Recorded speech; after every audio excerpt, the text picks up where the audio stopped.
सिया के जाने के बाद आरव की जिंदगी बाहर से वैसी ही रही। ऑफिस, मीटिंग्स, कामयाबी और लोगों के बीच एक शांत सा चेहरा, लेकिन भीतर सब बदल चुका था। उसकी रातें अब और लंबी हो गई थीं और नींदें और छोटी।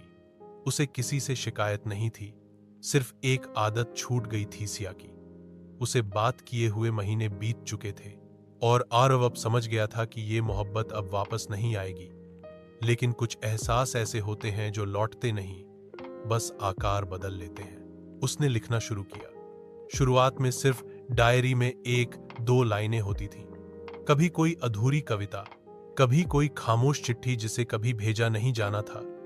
लेकिन धीरे धीरे उसकी लिखावट में एक कहानी बनने लगी, एक ऐसी कहानी जो किसी को बतानी थी पर नाम किसी का नहीं लेना था। वो कहानी थी 2 लोगों की, एक जो बोल नहीं पाया और एक जो सुन तो सकी पर समझ देर से पाई। उसने अपना दुख, अपनी मोहब्बत, अपनी खामोशी सब कुछ एक किताब में उड़ेल दिया।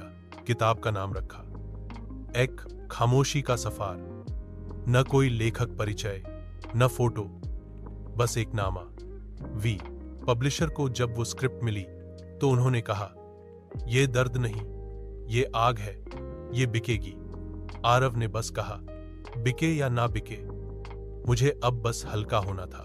किताब छपी और आश्चर्यजनक रूप से कुछ ही हफ्तों में वायरल हो गई। सोशल मीडिया पर लोग उसकी लाइनों को शेयर करने लगे।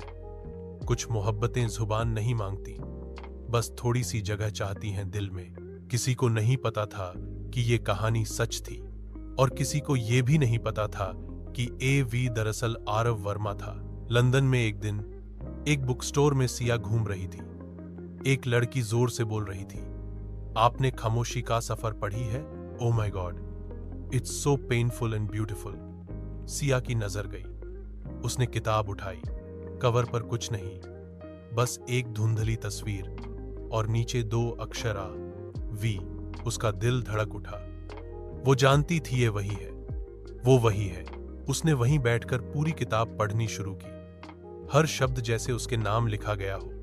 हर लाइन एक आईना थी जिसमें उसकी आंखों की खामोशी, उसकी गलती, उसका पछतावा साफ दिख रहा था।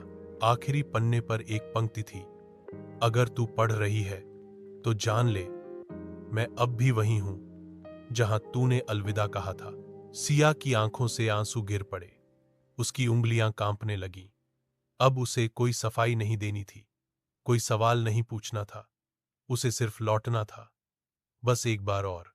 उसी शाम उसने भारत की टिकट बुक की। उसे नहीं पता था कि आगे क्या होगा, पर एक चीज तय थी, अब और देर नहीं करनी है। क्योंकि कभी कभी सबसे बड़ा अफसोस वो होता है जो कहा नहीं गया और सुना भी नहीं गया।